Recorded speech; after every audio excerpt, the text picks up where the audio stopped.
Back to Straight Facts. I'm joined by the Don, the original Don on YouTube. Husam, how are you, my friend? I'm good. Thank you for having me. Straight Facts, Friday. My favorite show of the week to do because I can just come in here and chat shit. So big up to everyone. Big up to the Terrace audience as well. Make sure you guys are liking the video. Make sure you guys are subscribing to the Football Terrace as well. And yeah, I look forward to this show, man. Let's see. Me too. I always look forward to it. Yeah. I like all my Straight Facts shows. I definitely like the Friday. The only thing about today's Friday show, there's no football tomorrow. Well, there's internationals, but I only really like the big tournaments when it comes to internationals. But there we go. Lots to talk about, though, viewers. We're talking big done deal for Arsenal. Pepe exit in the club. We're going to look at Chelsea and their crisis. Is it about to extend further with a major injury to Lavia? Man United's disaster continues. It's now reported that Amrabat is out, and the players are going to side with the manager. When it comes to the row over the Sancho situation as well. Anything else you viewers want us to speak about, get your comments in now, get your super chats in, get your questions in, and we'll delve into them live on the air. I wanted to start off, though, with Man United. The report that's come out today is that the players are going to side with the manager. There's some that have gone a little bit too far. The players have become annoyed with Sancho. I personally think that's a little bit, again, it's the club overindulging on this. But for me as a Man United fan, it reads good that the players are saying, no, actually, the manager's got a point, or the manager has high standards, but we all want to adhere to them. What does that tell you about the relationship Ten Hag has with the players? I mean, when you said the report says today, I thought there was like some new wild thing that's come out of Man United. I thought you were about to say maybe, I don't know. They were... Mate, honestly, I thank God. Thank God. It's not something else new. I was afraid you'd say like some player done some crazy crime and they were about to report it. So here's the thing with this whole Sancho situation. I kind of agreed with a lot of what you said. I think, first of all, this Sancho character defamation is just unnecessary. Like, it's just typical media stuff, kind of just like putting out these little feelers that, oh, by the way, you know, Sancho's demeanor is this and this. Oh, Sancho is this, Sancho is that. Like, as you said yesterday, I feel like you don't need to like do either of them things. Like, you could say, I believe that Ten Hag is right, and at the same time, you could say that I don't think this Sancho character defamation is necessary. I don't think it's necessary at all. Like, this whole every day, it's like a... Ever since that happens, like some new article, players are describing Jadon Sancho as like someone who's like brings in some negative energy, blah, blah, blah. We all know that's BS. We all know that's bullcrap. So that's the thing with this whole Sancho situation. Like, I don't like the fact that Sancho is getting character defamation on his part. And with what Ten Hag said, look, if a manager sees that a guy is not fit to play on the football pitch, then he sees that the man is not fit to play on the football pitch. The thing I criticize Ten Hag for is, and I said this yesterday, look, all you need is just to give some generic BS, regular-ass statement that every manager has ever done since the start of time. Like, oh, he's not here for tactical reasons, blah, blah, blah, happened. Just give usual generic BS answers and life would have moved on, because no one was ever going to dwell on the fact that Sancho wasn't in the squad. They would have all just carried on, like life would have carried on normally. The only problem is, this is why this whole thing is a conversation. I'm telling you why it's a conversation. The reason why this is a conversation is the right winger spot for Man United, no one's banging right now. That's why this is a conversation. If Anthony started the first 4 games of the season and he had like 3 goals and 2 assists and Rashford was killing it on the left-hand side, this wouldn't even be a thing.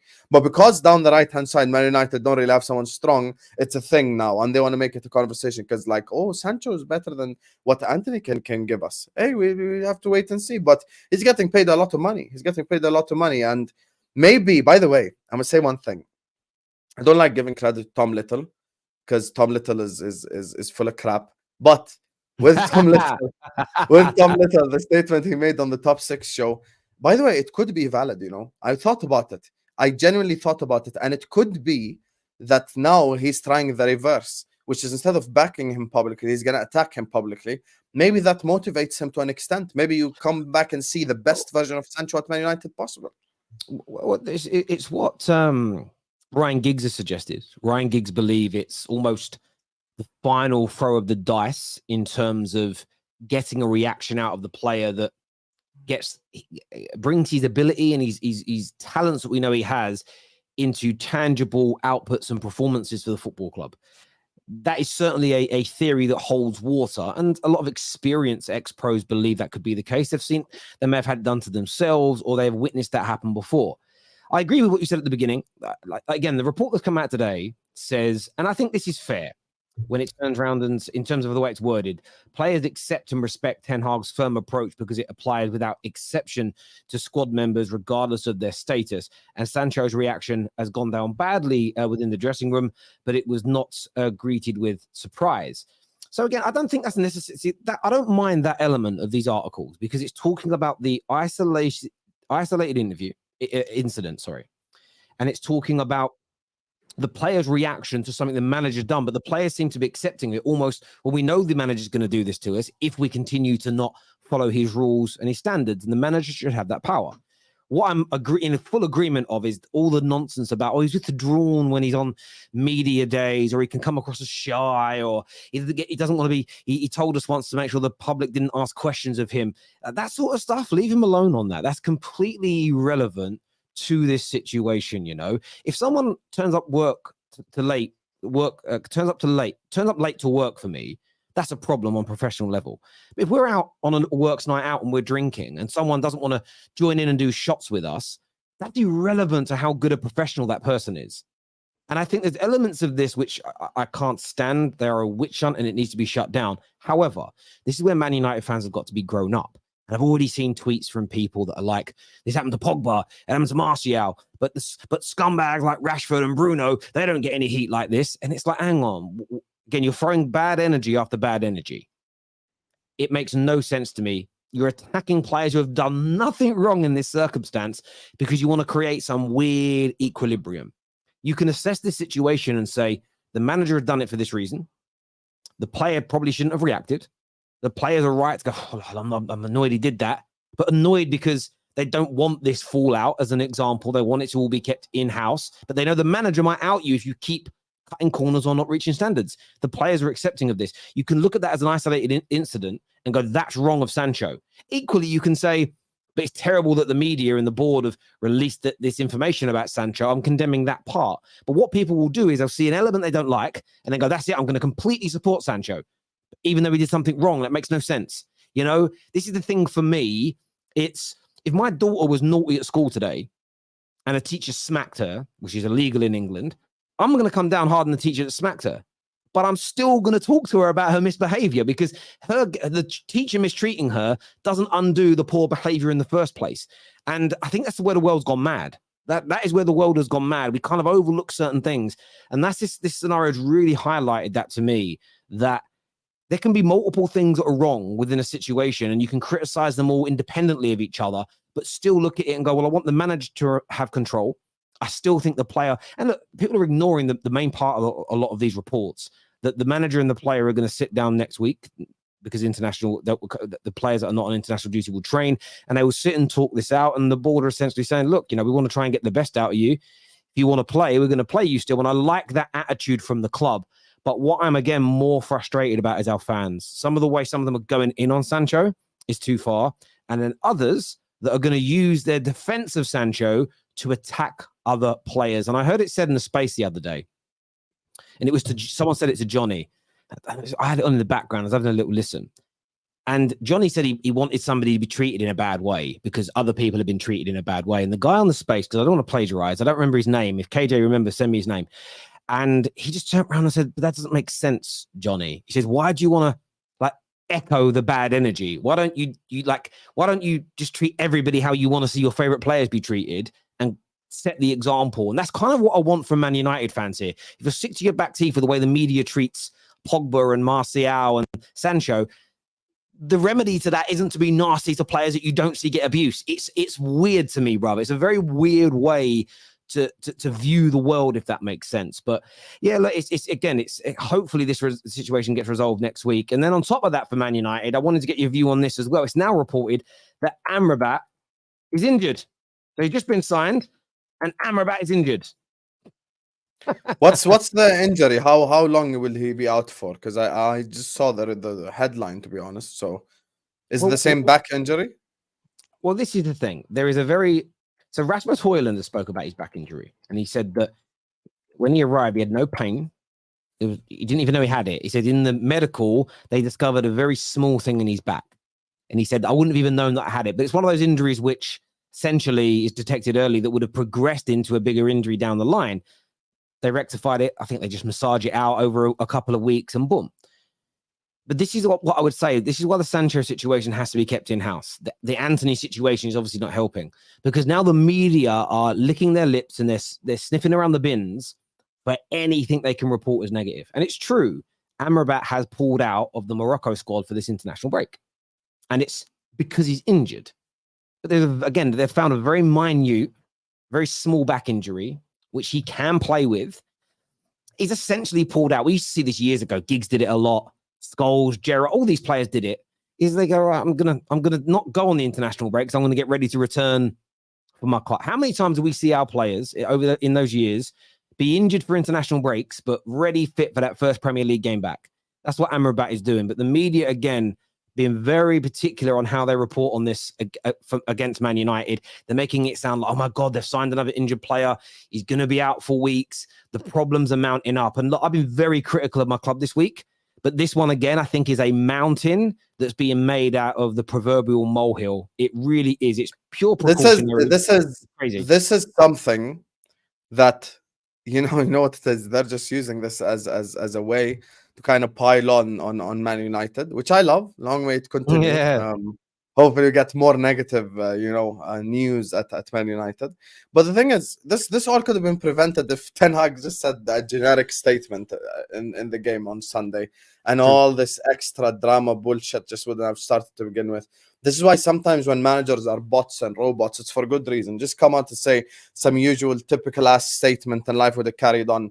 But now if Amrabat is injured, if we do assume that it's actually a reality and like he really is injured and it's not just quote unquote bad PR or whatever, then if he is injured, then Man United are in trouble from a midfield perspective because they're going to the Allianz away. I think Brighton at home. Listen, Brighton have had a fantastic start to the season, but I'd still expect Manchester United to beat them at home, or at least get a positive result like a draw. But that Allianz Arena away game midweek, as soon as the break is over, they're gonna need Amrabat for that game. They're 100% gonna need Amrabat. So if you play a Casemiro, Eriksen, Bruno midfield, it's gonna be a long day.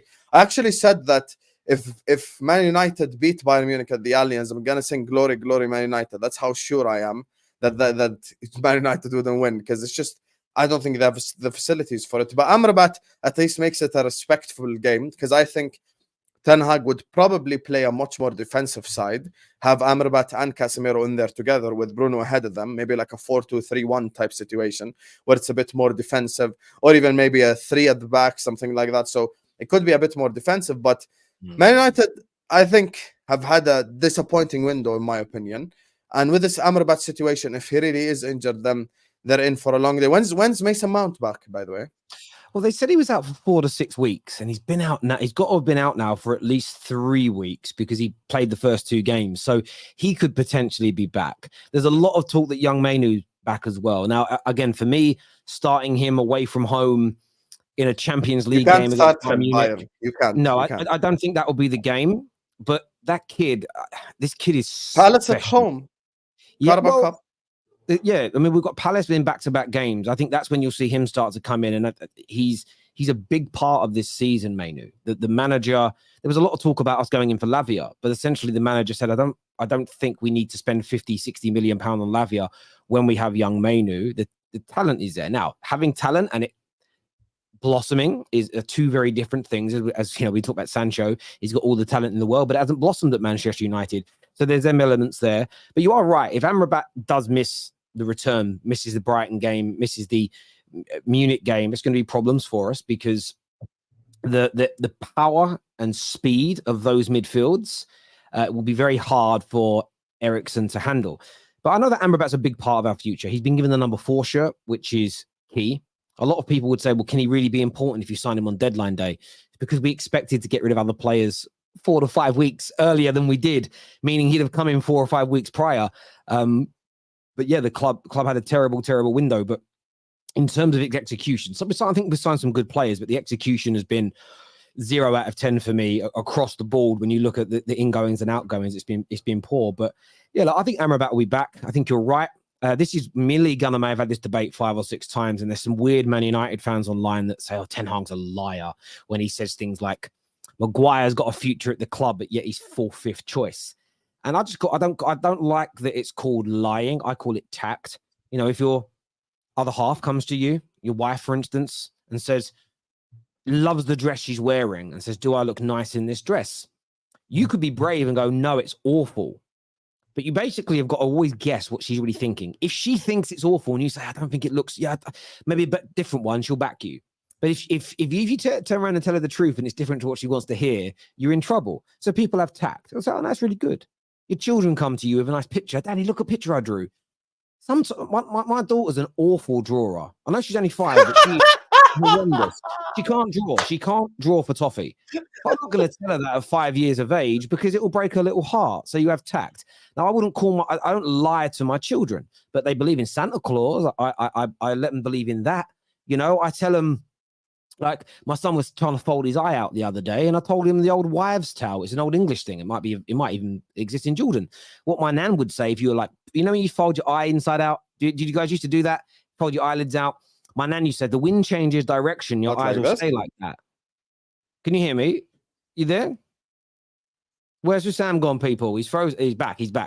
Yeah. So like my nan would turn around and say, if the wind changes, then your eyes will stay frozen. There. No, you're back now. Good. You did freeze. Cool, you're back. Yes, yeah, like my if you fold your eyes inside out, my nan would say, if the wind changes, or pull a funny face, like, she said, the wind changes, you'll stay like that. Now that was my nan telling me on the surface a lie, but she was telling me a lie to make me not do stupid things by putting a little fear into me. I didn't consider that my nan used to lie to me as a child. No, my nan was teaching me a lesson, but did it in that kind of way. And I think that's what happens when managers do their press conferences. This notion that he lied because do we consider it a lie if a manager says, "Yeah, I don't think that Mo Salah will be fit at the weekend," and then he starts? No, it's a little bit of a mind game. It keeps the opponents guessing. This weird notion that suddenly, and again, it's only in my life, I've only seen it from Arteta outers to Arteta. And I've only seen it from these weird Man United fans. I don't quite get why they hate Ten Hag, but I've only ever seen it on those 2 managers ever in the history of football, where they overanalyze everything that he says, and they go, "Well, that weren't the truth. That player was fit," or "That wasn't the truth because he didn't play him for the next 2 games." And it's almost a case of, you do realize that they're not lying, they're just being professional. It's crazy to me how it's now been twisted into lying. And then the first time the manager comes out and tells the truth, these same people, how dare he tell the truth? How dare he say this in public? It's absolutely crazy. He's also getting crucified, Ten Hag, because it's now transpired that there was no medical permission for him to tell the world that Sancho was off for 3 months for physical and mental reasons. There was no permission to say he had mental health issues. Again, so now you are agreeing with me that the manager shouldn't tell the complete 100% truth as you want to hear it in the media, because you don't. They pick and choose these individuals when they want to hear a lie and when they want to hear the truth. And by the way, that goes for life in general.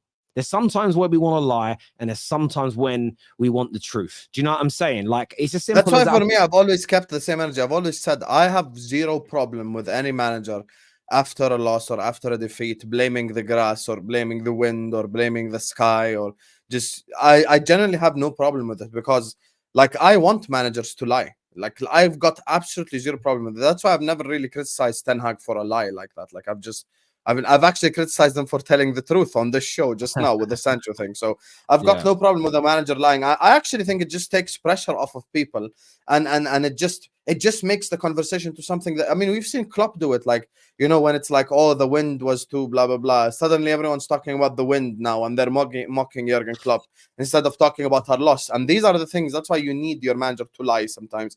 And it's the same thing with Sancho. He should have lied. It's the same thing with all of these situations. That's why generic bullshit answers are usually the best case scenario, because the media just use that as an excuse, or they just attack you with your dumbass quote as a manager, or they just, but they leave the player alone. If he made some generic statement, no one would have been speaking about Sancho to begin with. Sancho's an afterthought at Manchester United. And for whatever reason, look, we have to free him from the shackles to find out. If he does go to another club and he performs well, then the problem was Man United. But if he goes to another club and doesn't perform well, then the problem wasn't Man United or Ten Hag. So we have to wait and see until he leaves. If he does leave, then we'll have that conversation if he plays. In the famous words of Jose Mourinho, see where they play, if they play, how they play. Because he was talking about players that oh, you sold this guy, you sold that other guy. Okay, do they play? No, they don't. Where do they play? Oh, some of them play for like Roma and stuff. Do they play well? No, they don't. So what's the point of that whole situation? So I hear people going like free Sancho and stuff. And I understand from their perspective. All I'm saying is, if he does leave the club and he bangs elsewhere, then you guys were right all along. But if he leaves the club and doesn't bang, then you guys were wrong all along. It's as simple as that. But that's what free Sancho stems from. Sancho was a player that all these free Sancho merchants, and that's not me digging the player out, I'm talking about these fans, is they were adamant that Sancho under this manager would be the guy, and he hasn't been. So instead of saying, damn, my eye test is broken, it needs to go to the repair shop, they're looking for ways to try and counteract it. And it's very strange behavior that they are putting the club and the manager behind that of a opinion about the quality of a football player. It's very strange to me. A few people in the comments said, Terry, like this, we should always want the truth at all times in life. Somebody wrote that. And I'll give you an example of I'll tell you what, I'll give you an example of when a man doesn't want the truth. You're in love with a woman. You've been courting her, dating her for, 2 or 3 months. And you finally, can spend the night together.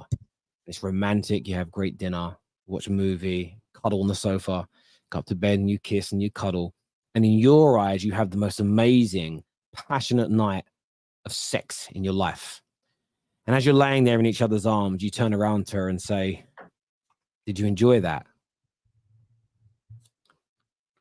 What you want is your ego massaged in that moment. You want to hear her say it was amazing, the best. Oh my God, you're brilliant. What you would never want to hear is, yeah, it was good. Not as good as my ex or not as good as this guy. You would never want to be told the truth if the truth wasn't the answer, unless the truth was the desired outcome you wanted. There are times when you have to lie.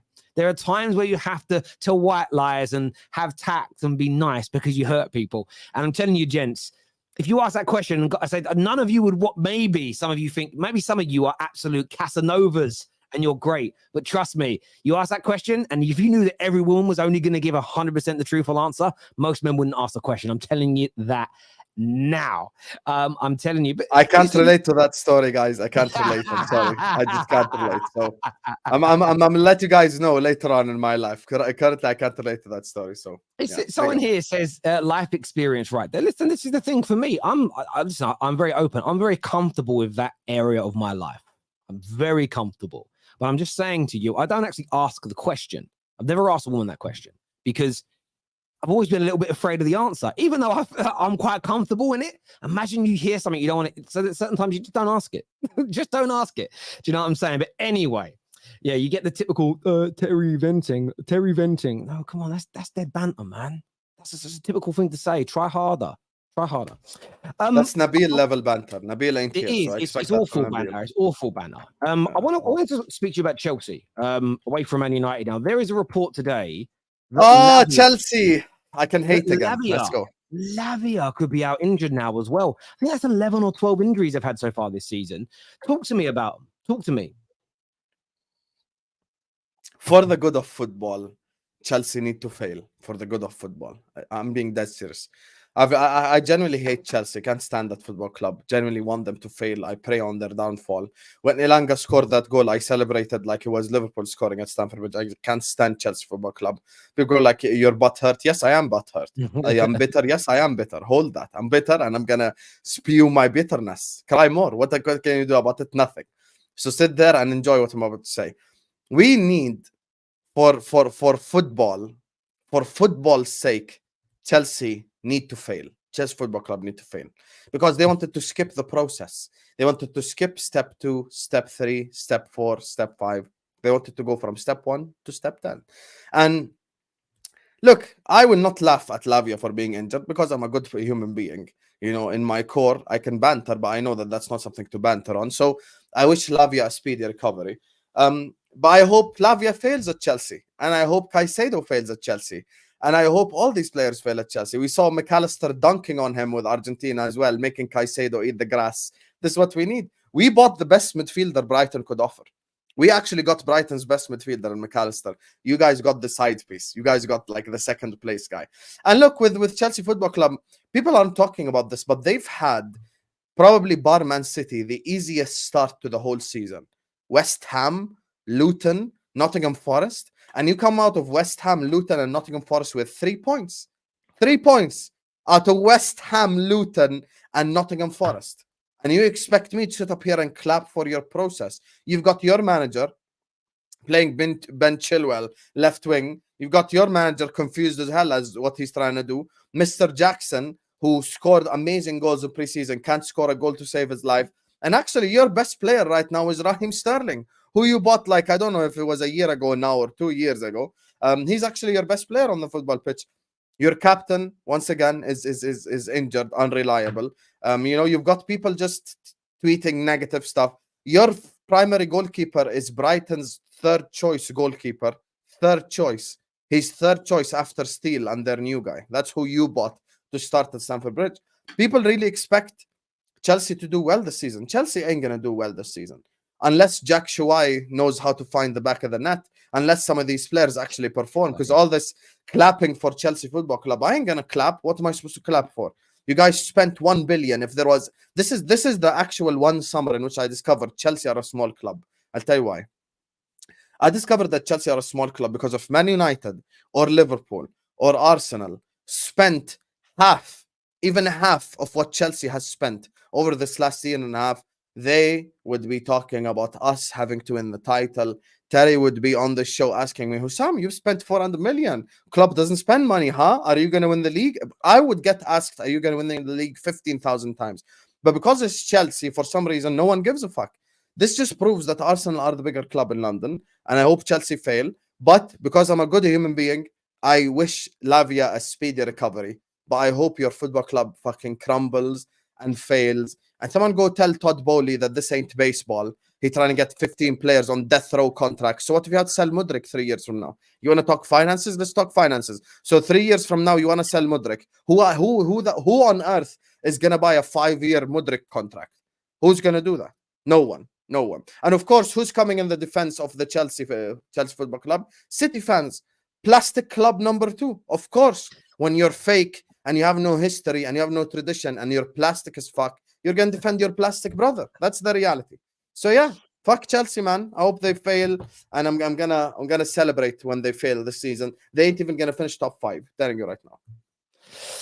But we all know why you're bitter, though, don't we? Caicedo. We're gonna 6. Never doubt my own. FSG to the day I die. Caicedo. Yeah, Brighton. We're gonna win the league. We're gonna win the league. I used to pray for times like this, a midfield rebuild, and I looked at Caicedo, thought he was going to Chelsea, and I looked around and I had Jones on the left, and then I started panicking, no Lavia on deck. I put up in the rope. Listen. Caicedo. Lavia was our second choice. Never doubt my own. You know that rich man law. FSG till the day I die. We've heard that Moises Caicedo has made it clear to Brighton that he only wants to move to Chelsea.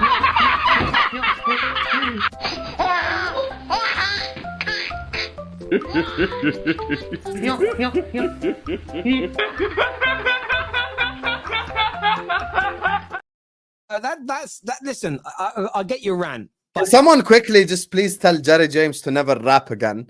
Thank God I didn't become FSGN after that signing either. You're never gonna clip me having said FSGN ever. And I've already admitted I'm bitter, Terry. Can a man not be bitter in peace? I've said it. Why? Like, don't accuse me of what I accuse myself of. I've already said I'm bitter. I own it. I own my bitterness. I think I hold that. And I hate that club, and I want them to fail, and I want them to do absolutely suck. And it's my God-given right to be bitter in peace. And Caicedo went chasing the bag. All I'm going to say is one thing, right? I'm going to let you go, Terry. But I just want to say one thing. Husam from Jordan is crazy when he says it, but Emmanuel Petit, who is a Premier League legend, said the same exact thing that I said. If it was actually football reasons, Lavia and Caicedo both chose them. If it was football reasons. But it's not football reasons. So let's all cut the crap here. This guy's going to get guaranteed 70 million or whatever over the next 8 years. I can't believe people are still trying to convince themselves it's actually football reasons why someone goes to Chelsea. Over Liverpool, no way in hell. Yeah, I get where you're coming from. Ray here says fantastic, Terry, and I do get why you're bitter. But yeah, Chelsea, their fans again. Do you know where we'll agree with you as a United fan this week? I know we've got some off the field issues, but I'm like, hang on, we've got 6 points from our opening 2 games, and we lost away at Arsenal, and it's had far more attention than Chelsea on 4 points who lost at home to Nottingham Forest. Thank you. No, but Terry, it's real. Forest, Luton, and West Ham. Are you mad? 3 points from Forest, Luton, and West Ham, and no one's talking about it. Like, is everyone okay here? Let me say it again. West Ham, Luton, and Nottingham Forest at home, and you've got 3 points. Are you mad? And everyone's just acting like it's okay. It ain't okay after spending 1 billion. I don't give a F where Chilwell plays. He could play right wing, and he should still be beating Forest at home. By the way, 3 or 4 of the players Forest bought anyway towards the end of the window didn't even start. Didn't even play for Nottingham Forest. It was Elanga who beat you. Elanga and Tayo Awoniyi, who's a Liverpool reject. So you can hold that. This here says Gary Neville chose Hazard over Salah. So is he right, Husam, since he's a former player and legend, of course? Nah, he ain't right. He's wrong. By the way, Emmanuel Petit says that Scholes is better than Gerrard and Lampard as well. He's wrong on that take. No one's wrong. I thought he'd be wrong on that one in your eyes. FSG in, great signings, and they got Paul DNA, is what Young says to us here. Do you not see Chelsea turning this little slump around, though? Do you just think this is over the course of this season they're going to get better and better? You can't see Chelsea improving. Chelsea are finishing 8th or 7th or 6th. I don't think they possibly. Look, if they're really lucky, they finish 5th. It's as simple as that. They finish 5th. That's what I think with Chelsea. Look, Chelsea could get some good football going and stuff, shit like that. I know they've had 70% possession, but congratulations, you've had 70% possession against like Luton and shit. So like, we want you to clap for you. So look, they'll get better or whatever, but it is what it is. Chelsea just suck right now, and it's the reality. Yeah, look, I don't know. I think they will improve. I just think it's going to take time. I also believe the real reason why the media is not on them is because the way they built this squad is so different and a little bit strange, really. No real experience being purchased, loads of players under 25, probably too many players all at once to make the team work straight away. I think it's very difficult not to not have expectations on them to get better, but I think and they will improve, and I'm worried about what they could become in the future. But Chelsea finished 4th with kids under Lampard. Am I lying? No, I understand that, but I think sometimes you've got to look at the context of a situation. Since that point, what was that, 2019-20 season? Which is a while back now. Chelsea have got progressively worse since then. I know they won a Champions League. However, they have got progressively worse over that period. Things have fallen apart, ownership change, and they're being built up from a very different scenario now. I think the expectations of them with what they've spent is to get back to being Premier League winners, capable of winning the Champions League again. I just think it's going to take a few years. The only way I genuinely see this going wrong is if between the fans and the ownership is if they lose patience. So they come back after this international break and they don't start winning straight away. I think people will turn on. In fact, I've already seen Chelsea fans turn on Poch.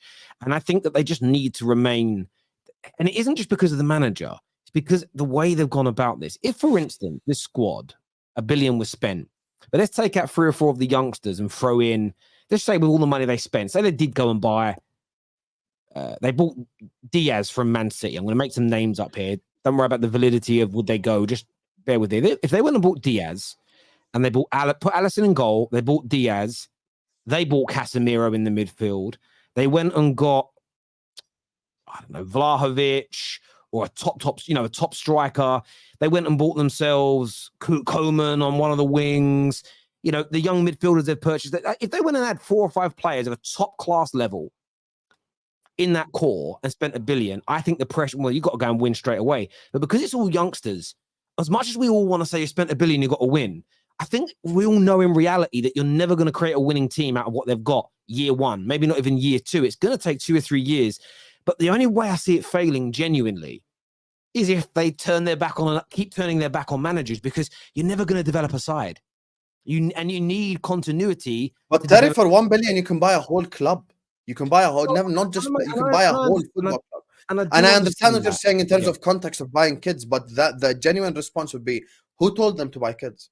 Did you or I put a knife on Todd Bowley's throat and be like, you must buy an 18-year-old? The report that came out just before the international break started was that James Maddison was not considered because he's 1 year older than the under 25 threshold.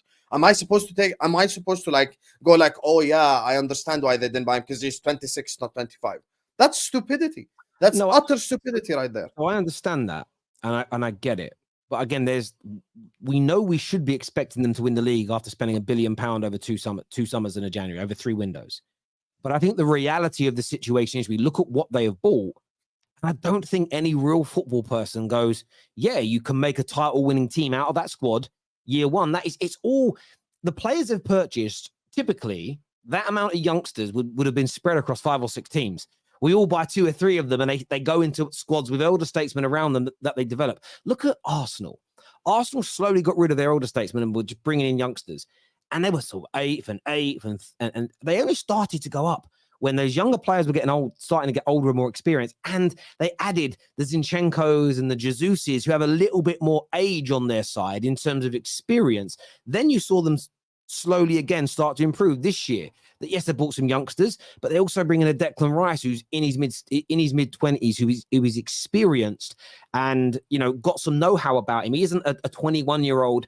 That's why I always felt Rice was a better signing for them than Caicedo. Not because Caicedo doesn't have an amazing ceiling, but he's still what beyond he is.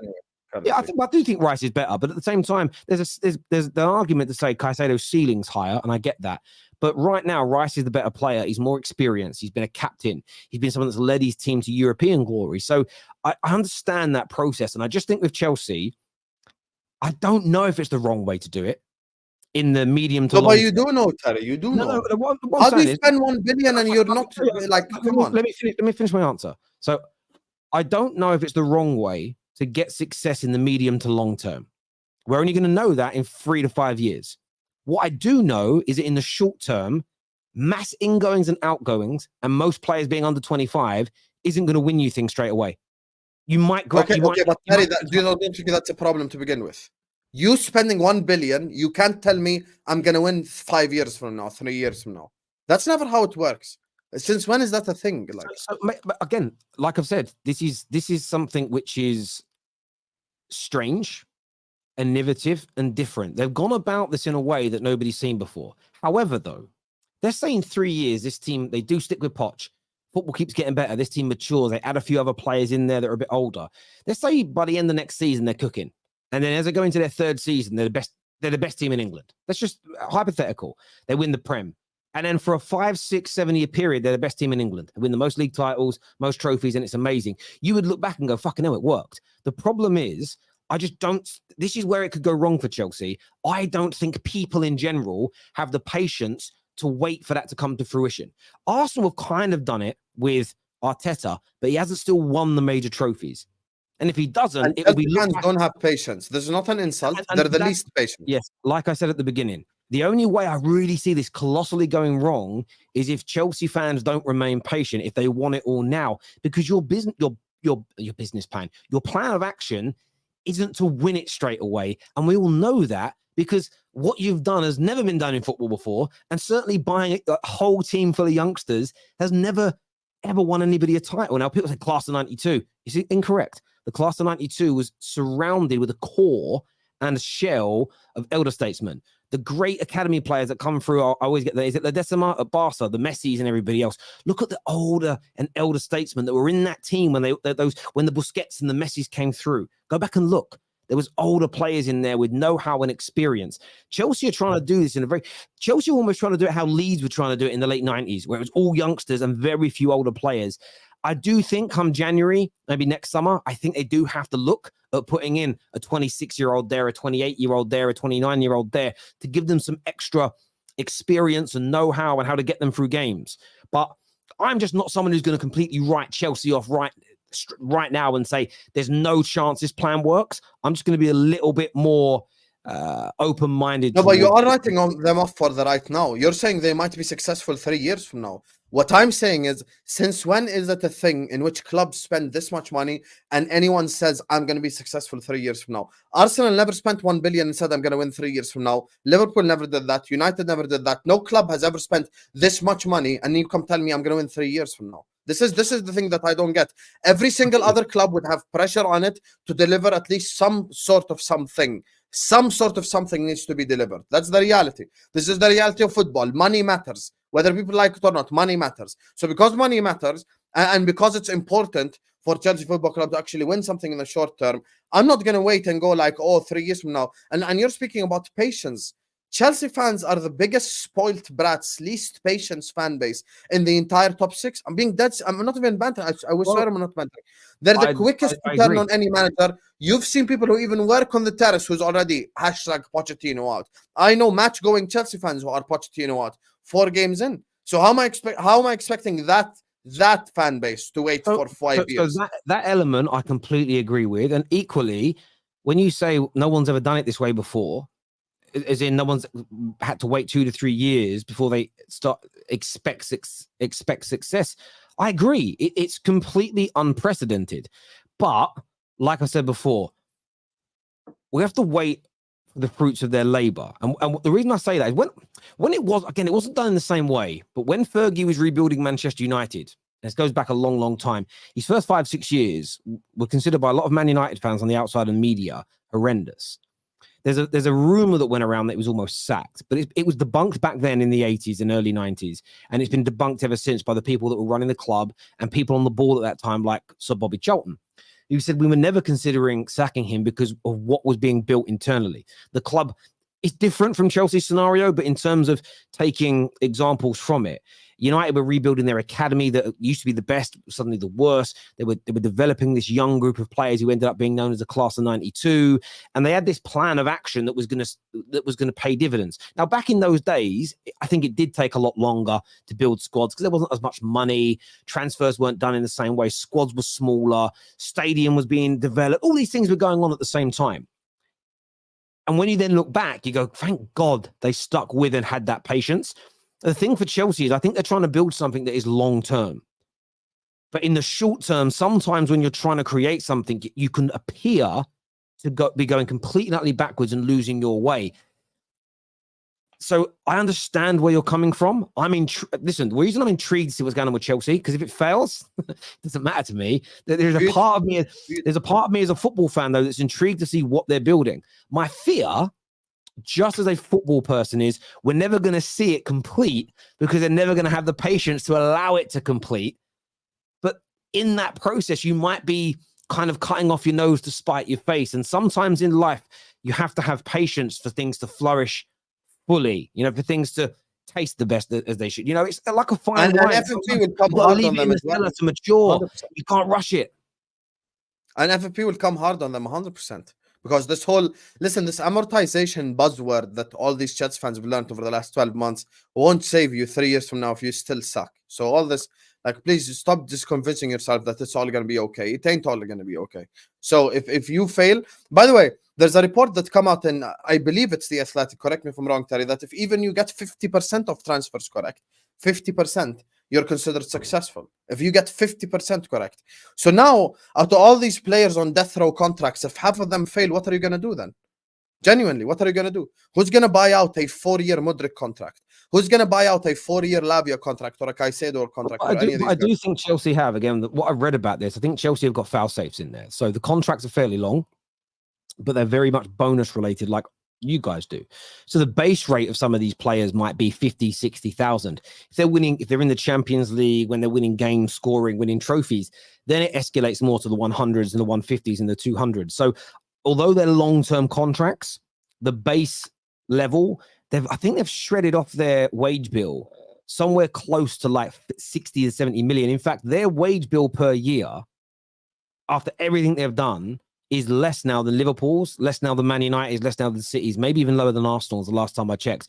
So yeah, but we don't have death row contracts. That's the thing. I understand that, but in terms of the exposure of all these players, it's little. Now, the contract length is this. So if you've got a player who's on 50,000 a week, he might have 6 years left on his contract, but that's easier to sell than Jadon Sancho at 350 grand a week with 2 years left on his contract, because clubs just won't pay right now Sancho 350 grand a week because he's not lived up to that kind of money. But yet someone like Mykhailo Mudryk, you might have a team in Italy that goes, I know it'll work for us. They could afford to give him 50 odd thousand. In fact, he might even be willing to take slightly less, because 40 to 50,000, there isn't a huge differential. He ain't getting the bonuses at Chelsea anyway if he's not playing and he's flopping. So I don't personally think the length of these contracts is going to overly damage Chelsea, because they're the base salaries are quite low. That, again, those are the little elements here that are clever, which is why, although this looks like a very I'm not saying strange it's not stupid, Terry, but you just mentioned Mudryk. That 5-year contract, even on an 80 grand a week or whatever it is, that's 20 million.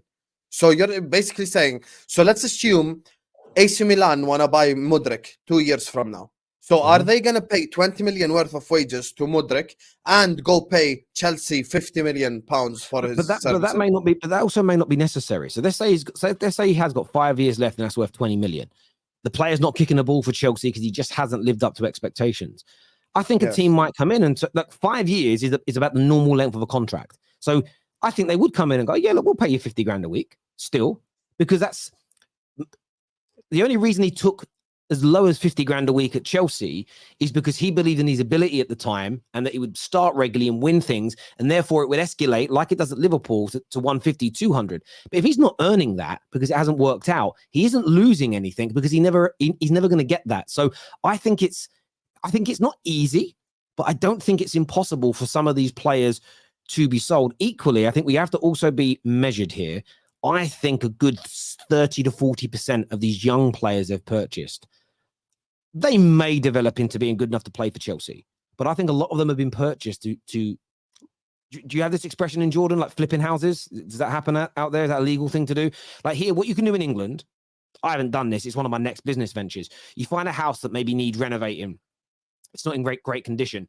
The house might be on sale for 200 grand.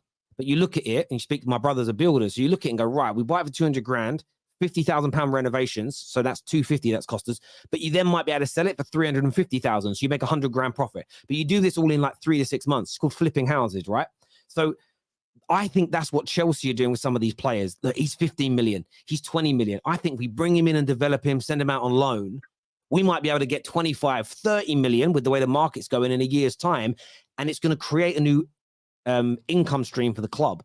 This is how Burnley are increasing their looking to increase their revenue. I was listening to Vincent Kompany talk about it on there's a documentary out, and he says the way that a team like Burnley, in or out of the Premier League, the only way we can really quickly grow our revenues is going to be through buying young talented players and selling them after 2 or 3 years for profits. Which is why you will always see the likes of Brighton do this, because the vast majority of Brighton's income is TV money from the Premier League and player sales. But if they didn't do those player sales, they would never have enough money to be able to stay in the Premier League, even with the TV money. Does that make sense? Because everybody's wages goes up. So I think we have to look at this multiple layers with Chelsea. We really do. There's so much more going on here than we're used to seeing. The problem we have as fans is that the big media companies spend no time getting on financial experts to educate. That's why football fans still think net spend is real, because the media tell us it is, but it isn't. It's not how football clubs work. Your net spend is based on your actual profitability as a football club, because a large amount of income for football clubs is player sales. So it's part of your business process to sell people. Other clubs that have huge revenues from other areas don't need to sell. Equally, what that does, it changes the asking price of these said players. How do we know this? Because the financial consultancies who set the parameters for player worth have described it to us. The booklets are out there. The pamphlets are out there. They're available online. This is what makes a player more expensive or less cheap, which is why a Premier League club top 6 club, especially buying a talented 22-year-old player from Serie A will pay more than a team from Germany would for that same player. Because the money... I understand what you're saying, Terry. But at the same time, in the present tense, here's what we know for a fact. Present tense, Chelsea have had an easy start to the season, and they have essentially 3 points out of 9. We know for a fact Chelsea fans are not patient. This is something you have encountered in your real life and while working on YouTube. You know that they're not a patient bunch. And you know that you can't tell a Chelsea fan that you're going to win 3-4 years from now when he's lived with Roman Abramovich for the last 20 years. What we also know is there is a possibility of any transfer, even the transfers your club made, my club made, there's a possibility transfers fail. That's the reality of the matter. Is it easier to sell them while on their smaller contracts? Yes, it is. So I'm not insulting Chelsea. I'm not saying anything wild. I'm just saying if there comes a point in time in which you've got to sell Mudryk on a 5-year contract or Caicedo on a 5-year contract or etc., it's going to be a lot more difficult than if he was on a 2-year or a 3-year contract or a 1-year contract. That's the situation I'm talking about. And with Chelsea Football Club, no one's applying pressure on them. No one's asking them to win. No one's saying shit to them because they've apparently built a young team. But as people are saying in the comments earlier on that are non-rattled Chelsea fans, as people are saying earlier on, neither myself, nor Terry, nor anyone in the chat told them go buy a bunch of youngsters. They could have bought 26-year-olds, 27-year-olds, 28-year-olds. We've already given the example of James Maddison. I'm not even giving you an example of a player who's worth 100 million. I'm saying James Maddison. Look how much Spurs bought him for. So you could have had Maddison, you could have had all these players. And they would have been players with experience, which would put you better off in the short term. Since when do Chelsea fans wait 3 years to win, Terry? Are we going to be real? And I do understand that element I'm completely in agreement with you on. But I just looked at the maths here. Mykhailo Mudryk's contract is worth £44 million for the whole length. Jadon Sancho had remaining on his contract more value than this. So although it's a shorter contract, his contract's worth more money. It is probably easier right now, if we're looking at a purely monetary sense, to sell Mykhailo Mudryk than it is Jadon Sancho. You know, so again, I do get where you're coming from, but this is about Chelsea fans being patient. And listen, I hope that the Man United fan in me hopes they're not. But if they are patient and they allow their club to build what I call a long-term, sustainable sort of footballing philosophy, a style of football, a profile of player, like Bayern Munich have, like Ajax have, like Dortmund have, but with the money they're able to spend, they could build something that's as good as what Manchester City have right now. They could do that. However, no, they can't. Oh, they can. They absolutely. No, they can't. Chelsea will never be the best club. Chelsea will never be the best club in the Premier League. They will never be the best club in the Premier League. Why though? Why? They'll never. Okay. They'll never be the best club. Hang on. But Pep and Klopp are not going to be here forever. They're not going to be here forever. Yeah, I agree with you. They're not going to be here forever. They're not going to be here forever. And there's nothing that every single one of our clubs that's owned by billionaires has the ability to be run as well as Man City. They all have the ability to have long-standing business models. Yes, they do. Absolutely. Why? Your club, maybe. Hang on. Let me ask you this question: What stops a club from being run as well as Man City? That we didn't use any loophole and we are not corrupt and we didn't have mailboxes printing money. Before you ask me, before I answer that question on real, you can ask you a question: what's easier to sell, 1 Sancho or 5 Mudryks? It's a really good question, but you're not selling them It's a fallacy of a question. It's a logical fallacy because you're not selling those 5 players at once. You're selling them individually. So it's the same answer. It's about the same. But my point is, it's not just Mudryk. Yeah, it's not just Mudryk. If you have 3-4 Chelsea players who need to be sold 3 years from now, then what? Listen, and that could be a problem for them. That could be a problem where they lose money, and I think it's a risk that they're taking. But at the same time, the financial exposure is no different to your club signing 5 players and them signing 10. If your players are being paid 2 to 3 times more salary, the financial exposure is the same. But on the question I asked you about why clubs can't be run well, I hear your point. Yes. That you believe City have cheated to get the income they have now. 100%. Okay, but that income is in and around what the Liverpools and the Man Uniteds and the Arsenals make, in your words, organically. So if we've all got the same income now, they've cheated to get their income, cool. But what stops your club and my club, By the way, Man United spend more than City on players. The only thing that stops us from being run as well as them is our owners and the people they employ to run the football club. And I think in the world of football, there's enough quality people out there to be run as well as Man City are. I think what they're doing is brilliant, but I don't think that they've got the best people and no one else could ever have anybody as good. Barring Pep, I don't think any club could have a manager as good as Pep. I think he is the best manager available. You've got Klopp. I think everybody else is a level or two below him, but he won't stay there forever. But City aren't going to fall off and suddenly become a bad club for the next 20 years. They may not be as dominant, but they're still going to be there or thereabouts because their club has a model which is for success before, during, and after Pep's reign, like Bayern Munich, like Dortmund do. Man United used to have this, but it was all based on what Fergie wanted, and we didn't continue it after he left. It's Man United is still stuck in a way, and we're trying to change it now. I don't think it'll be successful until the owners go. Where we did this with all the managers after Fergie, it was about that manager's philosophy we're going to buy into rather than having a consistency around club philosophy. Brighton are a prime example. I listened to their owner talk not long ago, and he basically said that all of our teams, so from the under 5 girls and boys teams right through to the first team of men and women, the style of football and the profile of player we look for is identical across that match. I would look at say Chelsea as an example. Their academy under Roman was amazing. It could play great football, but the amount of times their academy football did not match the style of football of their manager in the first team was ridiculous. And that worked in that era.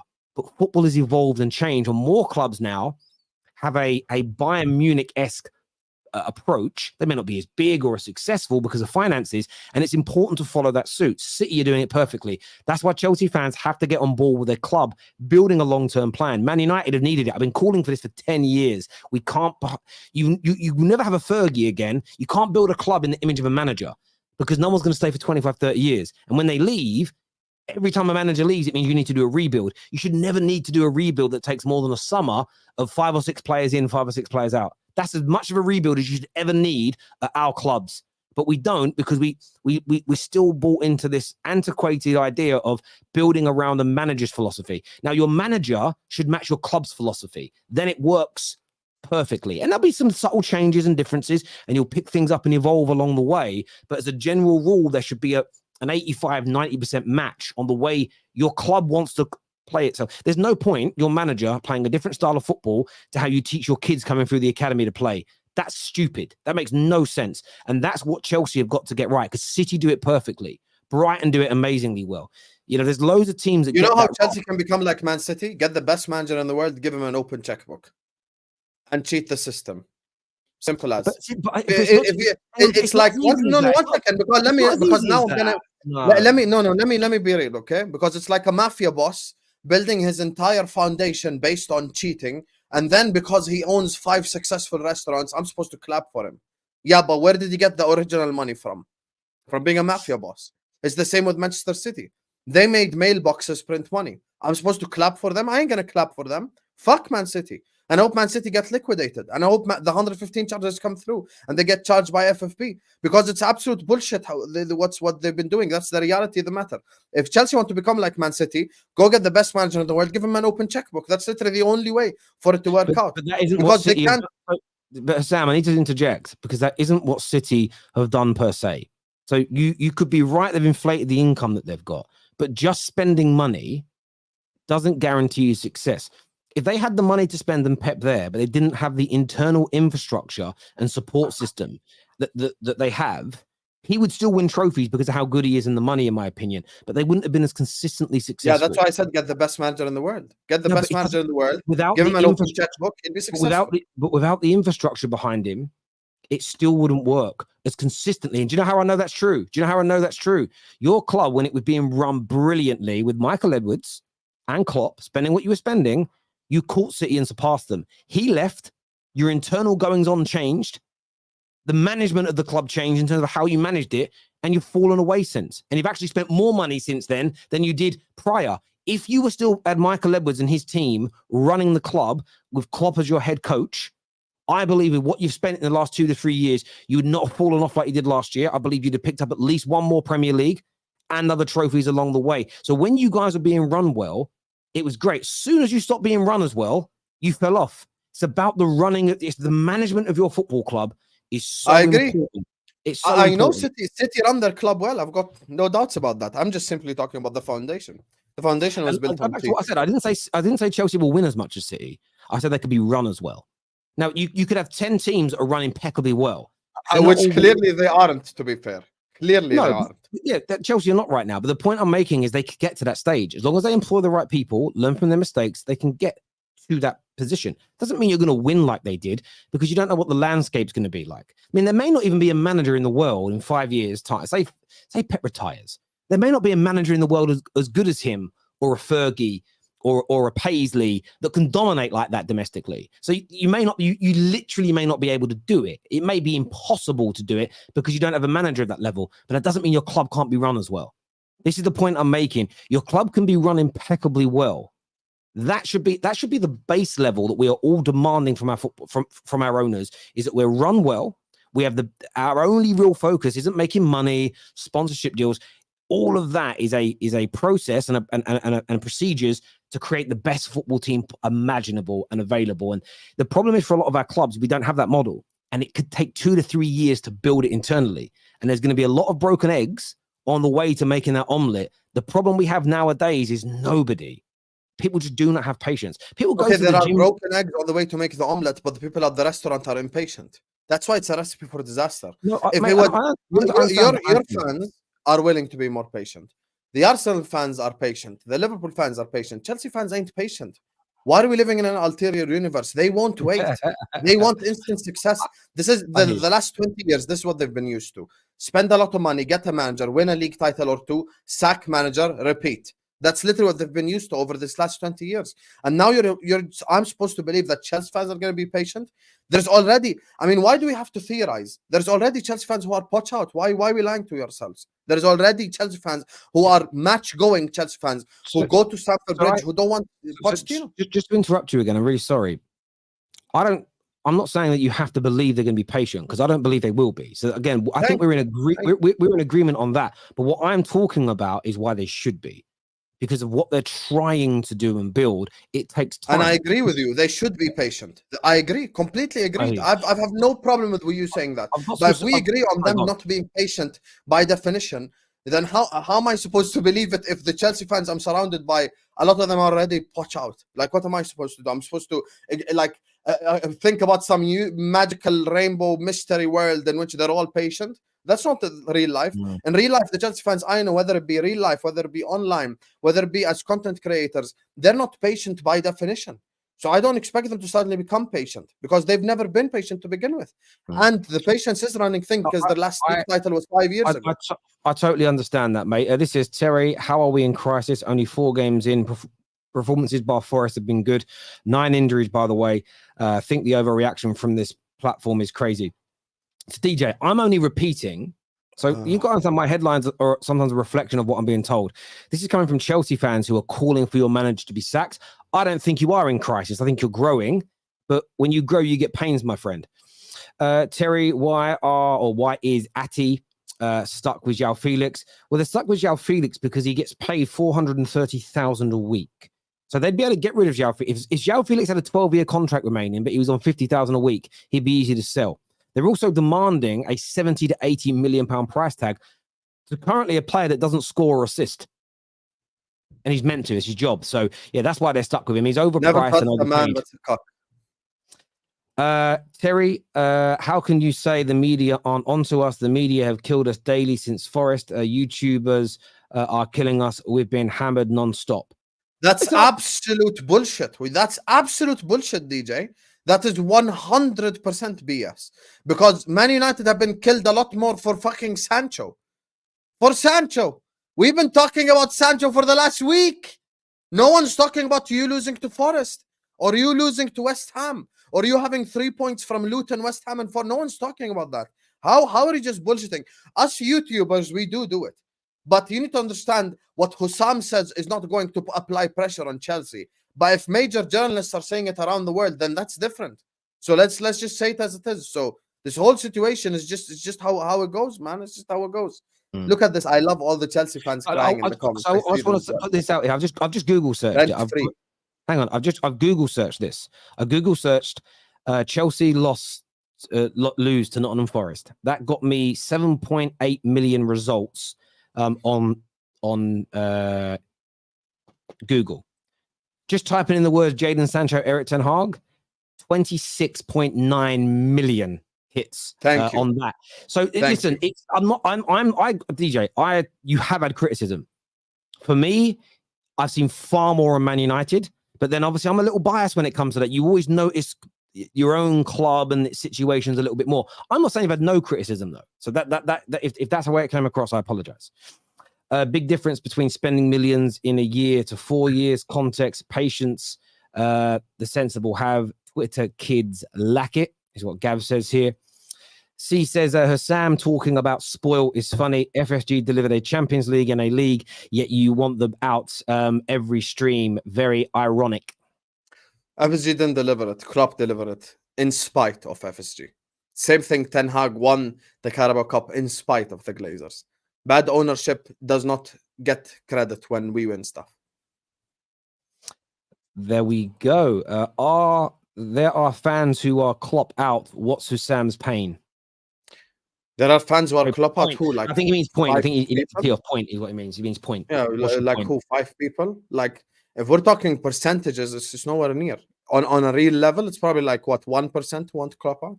That's not enough for me to make it a relevant thing. It seems like City fans took your wife, Husam. I'm not married. I know you're upset at Man City. I'm not going to insult you because my upbringing does not allow me to insult you, your mom or your sister. So I won't say anything. And it's Friday for you, so yes. It's an important day not to do it. I think Chelsea will force the sooner Poch plays at back four.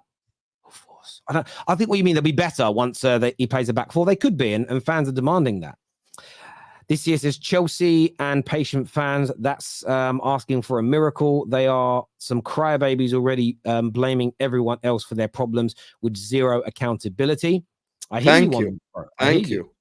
They destroyed a Champions League winning squad that was supposed to challenge the following season, regardless of how you spend. If you spend serious money, you must. I think he meant to write win on the end of that. Thank you very much, Giovanni. This says, I love all the Chelsea talk. Nobody will ever accuse you of not discussing mid-table clubs. Kevin! Big up Kevin, man. My guy, Kevin, man. Big up. I blame Amazon for next day delivery, Uber Eats, and online instant gratification and impatience these days. Back in our day, a manager lasted longer. Do you know what's interesting, Sam? I've told the story before, but when I worked at Barclays, when I first started back in like the mid-2000s, I worked in a branch, and if you lost your debit card, your bank card, it was 5 to 7 days until you got a new one. And everybody complained. Too long. After a few years, we developed a new courier system, which meant you got it in 2 days. At the beginning, everyone's like, oh my God, that's so amazing. It's 2 days. After about a year, 2 days was too long, and everybody started moaning. Too long. They forgot it used to be 5 to 7. So then what we started doing was printing cards in branches. So we could print you a new card in the branch. Wow, I get it straight away. What an amazing bank. You're brilliant. It's better than 2 days. Within 6 months to a year, people would have to wait half an hour sometimes for someone to be available to go and print it. Half an hour was too long to wait. They started moaning. And that lesson always stuck with me, that no matter how good you make things, people will still moan. It's like general society right now in the UK.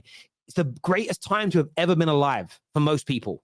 Generally speaking, yeah, everyone still moans like there's nothing to do, but there's no opportunities for me. I'm bored. That's just human beings. We're like that. The more you give us, I think the more we moan. It just seems to be the way we are. So I do hear you on that. Fair. Husam doesn't know the concept of time. Sancho stuff happened more recently than the Forest loss. So obviously more people are talking about Sancho. The Sancho thing happened the day after. A day after, see you fucking bozo. It didn't happen. It didn't happen yesterday. It happened one day after. That's all it happened after. See, why are you acting like it happened 5 years? Look at you. You're actually you're more shameless than I thought. See, but thank you for the super chat anyway. Yeah, someone here says now there's no more branches. Yeah, most of the Barclays branches have now shut down. Crazy. Before I left Barclays, branch work, especially being a manager, which I was for a few years, was considered the safest job in banking. That didn't turn out Barclays too well. like losing money or something? No. So when it comes to Barclays, I can talk about this now. My NDA's up. When it comes to the branch, the UK retail, it was called at that time. I'm not too sure what it's called now, but it used to be called UK retail. For every pound it made in terms of income, it used to cost, through all its processes and staff, it would cost £1.20 to process that money. So they were losing 20p on every pound of income they made. So no matter how many loans they did, accounts they opened, mortgages they did, how many customers they signed up, no matter what they did, they were losing 20p on every pound. Like, it was costing them 20p to process money. So essentially what they've done, they've made more and more branches cashless, because cash processing was a massive part of that. And then they slowly shut all the branches down, not all of them, most, and turned everything digital. Now it costs them like 65p to process that pound. So they've gone from losing 20p to making like 35p on every pound, which basically has made them so much more money. So they were losing money. Yeah, that's essentially what it was. They'll tell you it's other things, but that's what it was. Like, in the cold, hard light of day, they were a business again, and it makes sense. It was a business. Just, you don't need branches anymore. The younger generation don't. The older generation do still a little bit, but yeah, they don't need them any. I haven't been. I know I'm a little biased because I worked in a bank and understand it all, but I've never gone into a branch unless I worked there. Anyway, Sam, you wake me up with your waffle, and I just poured syrup on it. Keep the hate strong for Chelsea FC. Question: will you win another league title with Klopp? Oh, keep the hate strong for Chelsea FC. If I don't hate on you, who will? Because we've been talking about Sancho for a fucking week. I'm tired, so someone needs to mention the real thing that matters. That's number one. Number two, yes, of course we will. Because guess what? I spent 100 something million this summer, and I've already won 3 of 4. And I've played Aston Villa, and I've played Newcastle away. You played Luton Town, West Ham, and Nottingham Forest, and you have less points than me. And you're asking me? Oh, yes, I will win a league, another league title. This here says Liverpool 100 million late bid for Bruno Guimaraes. Thoughts? I don't know if this is real or not, but listen, this was a mistake from the entire club. We were supposed to buy him before Newcastle actually did in that January, but we fucked it up. Yeah, again, that and Mateus Nunes as well. We don't have great possession against Luton. We played you lot and gave you the same business. Don't let your bitterness cloud your vision. You gave us the same business. 1-1 is the same business. 1-1. So now, ladies and gentlemen, the standards at Chelsea Football Club are so low. A 1-1 draw is now a win. Gave you lot the business is 1-1. Is this what Roman did? Is this what he built in your mind? Used to have winning mentality. Now you're celebrating a 1-1. Wow. No comment. Chelsea won the Champions League, Super Cup, and Club World Cup just after Liverpool did. So Chelsea's still up there, is what Calvin. Where's Tuchel now? Managing Bayern Munich. Where's Roman? No longer there. Thank you for the super chat. Arsenal beat Forest and got scolded for the result. That was by haters, though. Thank you, Brian. Thank you. They scolded Arsenal for beating Forest in a non-convincing fashion. But Chelsea lost at home and no one said anything because Sancho is apparently more important. Hold that. No way the under-25s team wins the league. Chelsea are not serious. Tad here says, no need for branches in a cashless society. Poor Chelsea fans are in free fall right now. Keep triggering them, Husam. I'm loving it. Big up you both, is what Tad says. He's a United fan, by the way. Anybody's agreeing with me. Big up, Tad. Tyler says, Husam needs to trim on both the top and the beard. Otherwise, you look on point. Big up to everyone on the panel. Anyways, thoughts on Sancho?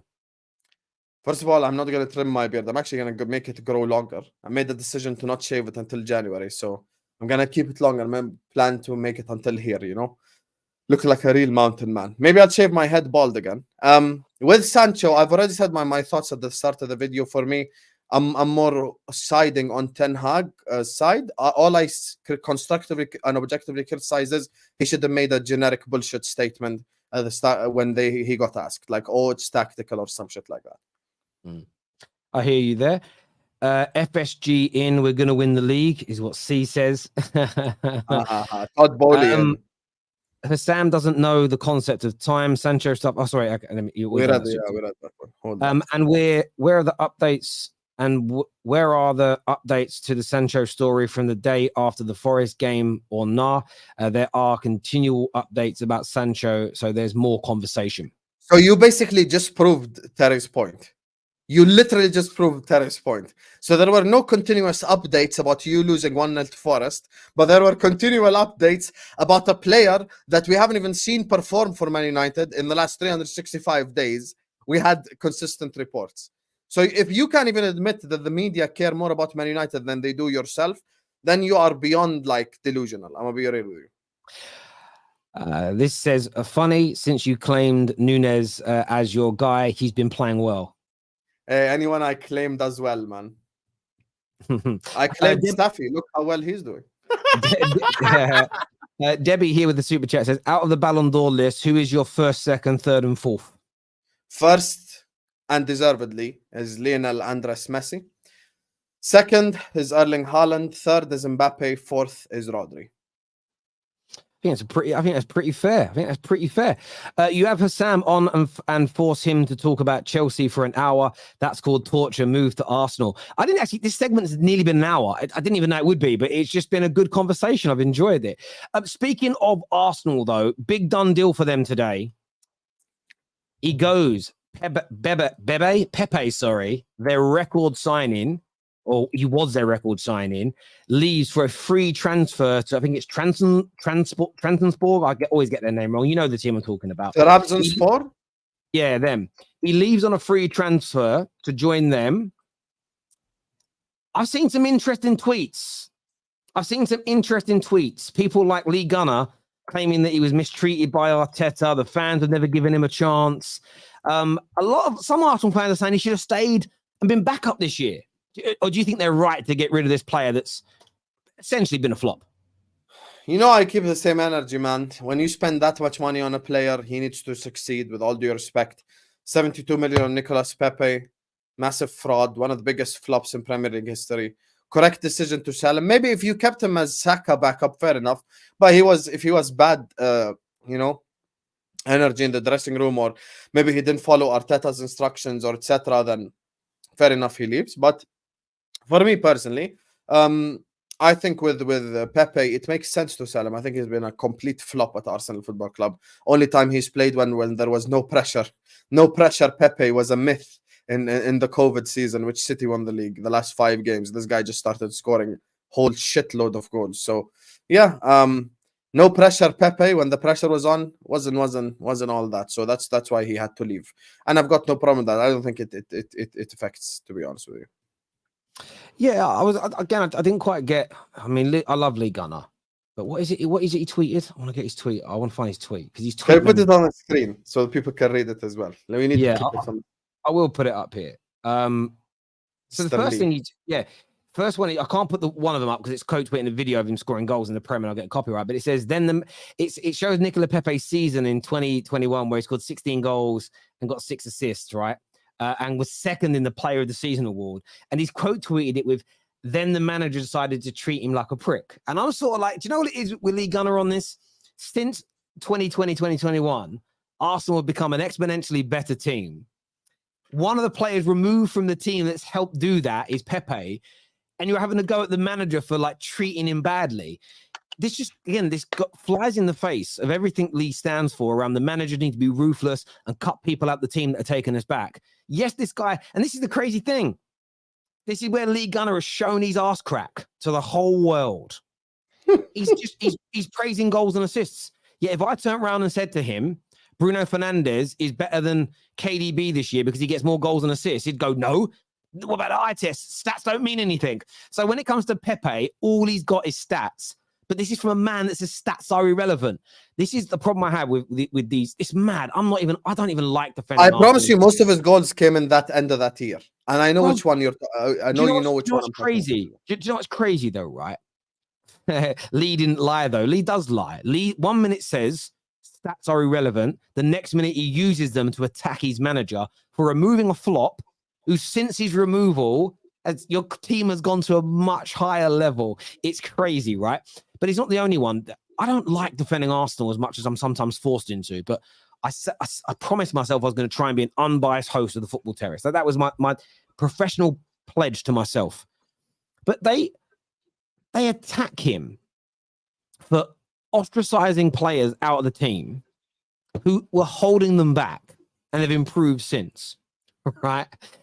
And they hate on him for praising and playing players who have been brilliant.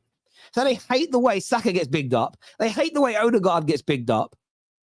But yet they defend a player that flopped, that was taking them backwards, and they talk about standards.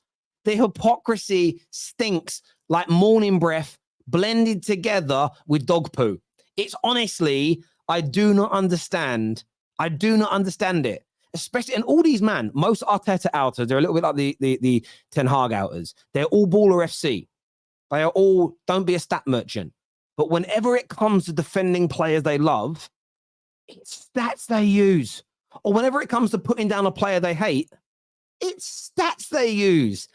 Listen, Pepe, he scored some goals, got some assists, but his overall performances for Arsenal stank the place out. The fact you couldn't sell him tells you everything you need to know. When your club can't sell a player, it's because they're crap or been crap or fallen off or their bodies, whatever your reason is, but they are not an asset that anybody wants. Imagine nobody in the world thought Pepe was worth 1 pence in a transfer fee. Not one club. Same with my club. Everyone, Martial baller. He was. He ain't anymore. Donny's better than Bruno. Not one club wanted to spend a penny, a cent, a dime, an ounce of their money on these individuals. And you still think your eye test is broken, bruv. Your eye test needs to go to Specsavers. Your eye test is walking around looking like Ray Charles, bruv. Shit's blind. You're wrong. It's crazy. But then what do they do to deflect from their incorrect predictions? They use stats, which they tell everybody else are irrelevant.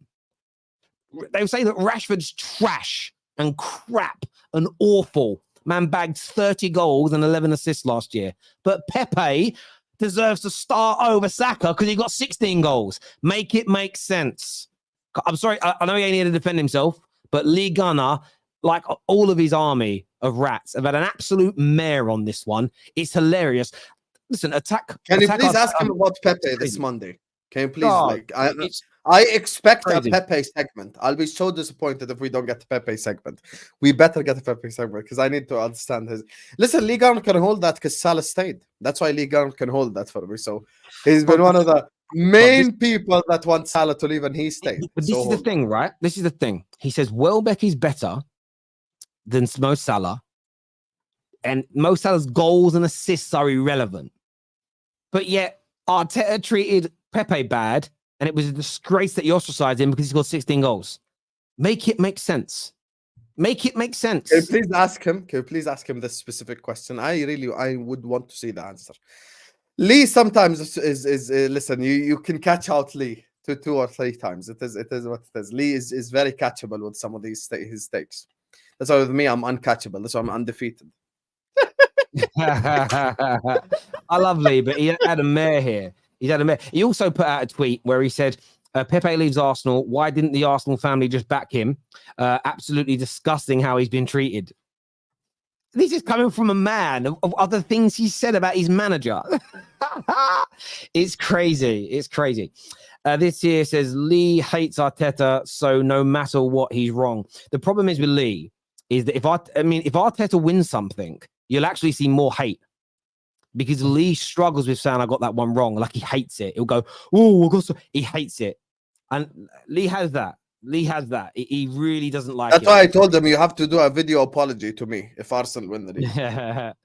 Husam, have Chelsea agenda because in his childhood days, Husam has seen Chelsea smack Liverpool every time when they played and win the Premier League and Champions League. We understand your pain, bro. Actually, that's BS because if you're saying this as a United fan, then this is reality. But if you're saying it as a Chelsea fan, I think he's a Chelsea fan. Yeah, no, but what I'm saying is if a United fan is telling me they ruined your childhood, that's fair. But a Chelsea fan can't tell me that. We actually had better moments against you than you have against us. We beat you 4-1 at Anfield a couple of times, the ghost goals. We done a whole shitload of things against Chelsea Football Club. So respectfully, you can hold that. Thank you, Akil. Fuck your club, and I hope Chelsea. What does only a Turk team want him if he's so? Why does only a Turkish Why? team want Why him does if he's it? so good? But it's also, I mean, Hey, that's Terry's point. But it's like Wilfred Zaha. Like for years, people like Lee raved about how great he was. Only Galatasaray wanted him, and Saudi. No big clubs, no great clubs, because he's not. Again, the eye And when he test asked for too much money, Saudi said bye-bye. So clearly he ain't that good anyway. I guarantee you, people like Lee would say Zaha's better than Rashford at football. Lee hates. Okay, already done that one. This year says, I told you about Lee Gunnar Terry. He suffers from Dunning-Kruger syndrome. He overestimates his ability and knowledge and exposes himself as a fool. Damn. I don't think he overestimates it. I think he has very strong opinions on certain individuals, which may be right. But then what he tries to do is generalize that across all football and go, my logic works in every scenario, where I don't think football is as prescribed as that. You can't. It's like what I say, sometimes managers don't want the truth. Sometimes I think they have to tell white lies. It can't be a blanket of you never lie or you always lie. You can't. I don't even like the word being used as a lie, but you can't operate like that. It's like in life. You're taught not to lie in life. But there are times and moments where you have to. There are times and I know can I ask you as a religious man, is there any element in say the Quran, I don't know if there is in the Bible, KJ might be able to answer, where telling a white lie is acceptable? Is there times where, or it's not a sin because it's protecting somebody's feelings or a child or an emotion? Is there any time where it's acceptable in a religious context? Just out of interest? In a time of war, or if you're saving someone from something like that, 100%. Yeah. Oh, okay. I get you. So, okay. So like if somebody was about to, if you knew that if somebody walks into that room, if there was a potentially a robbery going to happen in a shop but you didn't want to tell someone because it involves a friend that might run down. If you said, oh, come into this room, your favorite TV show is coming on, and it wasn't, I'm just making up a weird lie. If that lie stops them from maybe hurting themselves, that's acceptable because you're protecting them. Right. Okay. And that makes sense, which is, okay. It's a bit of a shit example, but I try the base rule in Islam is la darar wala dirar, which means it doesn't hurt you or hurt anyone else. That's the basic rule. Okay, yeah, that makes sense. And in war, I've watched a movie once that explained that there is a. Now this could be wrong. If I get this wrong, I apologize. But I saw it in a film, so I don't know if it's right. It's essentially, sometimes they've been in sort of some of the Middle Eastern countries and the countries that have been at war where America's been there. Sometimes you'll get people that may be from Iraq or from Afghanistan who will kind of like drink the wrong things and eat the wrong things that are against religion, but they're doing it to kind of infiltrate the army. But there's an acceptable, you can break those rules of the religion if it's to benefit the people of that culture or religion, something along those lines. The enemy. Yes. There we go. Cool. I did read that once, or heard that once in a film, and I was like, wow, that's actually quite clever. Yeah. So there we go. So everything, there's a limit. Yeah, you can't tell 100% the truth all the time. Sometimes you have to break rules. I get it. Staffy, Staffy, how you doing, bro? Hope you're good, my friend. Hope you're well. I said Staffy stocks. I took Staffy under my wings, Daddy, man. He's a good guy. I like Staffy. Staffy, do you know what I like about Staffy? He's not afraid. He's not afraid to speak his mind, and I like that. Even though I disagree with some of the things he says, I like that he says them. Like, it's important. Staffy is the Kobe Manu of YouTube. He's coming through. I like it. Paul had as many titles as the Foxes and Blackburn Rovers, Banter FC.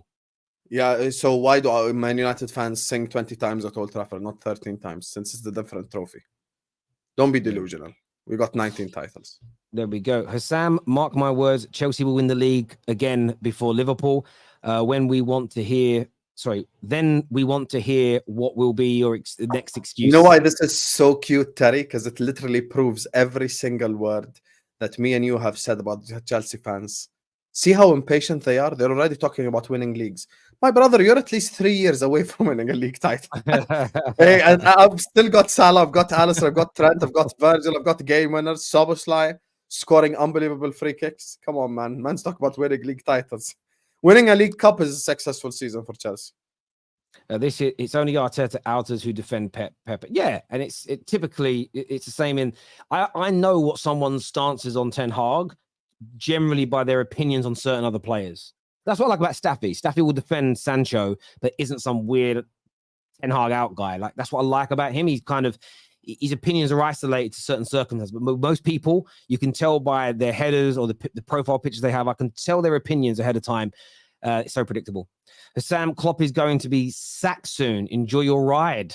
Wow. That's just Chelsea mentality. Klopp ain't going to get sacked. Please behave. Mavic here, Mavic Warrior says, Husam, Klopp has managed 300 Premier League matches and only one Premier League title. Embarrassing during the so-called Liverpool's second golden hour. Golden hour? Well, first of all, that's a wrong statement. Second of all, our golden generation was in the 70s and the 80s. The only English club to dominate Europe and England. The only English club Premier The only English club to dominate England and Europe in the 70s and 80s. That's our golden era. The Klopp's era is not a golden era, number one. Number two, look at what Klopp first started with. With Klopp, there was consistent improvement. Top 4 finish, then top 4 in a Champions League final, then win the Champions League and challenge, then win the Premier League. So it's different. You can't question Jurgen Klopp. He's the only guy with a gold medal against Pep. Only one league title. There's only 2 managers who beat Pep in a league season, and that's Klopp and Mourinho. Tells you all you need to know. Also, by the way, I would probably throw in the 80s. Yeah, you guys definitely. I was just looking at other teams that you maybe could have said dominated Europe and domestically. I was actually looking at one here. I want to check something because I don't know the answer to it. There is no English team who done that. No English team. Hang on. Why is their thing so crap? Hang on a minute. Sorry. Honors here. No, you're right. I was looking at Nottingham Forest, and I know they won obviously back-to-back Champions Leagues in the it's a late. Yeah, but they didn't dominate. That's the thing. No, but what I wanted to check was what they were winning league, and only won one league title. So yeah, you're right. I didn't know whether in that time they also, because if they'd have won, say, over a 5-year period, 2 or 3 league titles, and then back-to-back Champions Leagues, then I'd have said maybe. But I didn't know whether they had or not. So yeah, you are right. I thought you were right. I just wanted to double check. VVD extra game ban, breaking news. Oh, you got an extra game. Hey, no problem. Unlike Chelsea fans, I don't have to make 500 different excuses. We'll win. Who the fuck are we playing even? Let me just Google it quickly. Well, he swore at the referees. Yeah, he deserves it. Hey, fuck the referees. We're playing Wolves away. Listen, Wolves away. Yeah. I'm not a Chelsea fan. No excuses. We win that game. Yeah. My favorite of all time straight fact shows are from an Arsenal fan. Big up, guys. Thank you, Martins. I really appreciate that, bro. It means a great deal to me. I want to thank everybody for tuning in. I want everybody to hit the like button before they leave, though, if you've not done so already. And if you haven't got notifications or the bell notifications turned on for the YouTube channel, get that done. Of course, go and subscribe to Husam's channel. It's This Is Football. Go find it. Go subscribe. Bro, always a pleasure to speak footy with you. Until next time, you and everyone else, thank you. Goodbye. God bless. And I'll see you all again soon. Take care.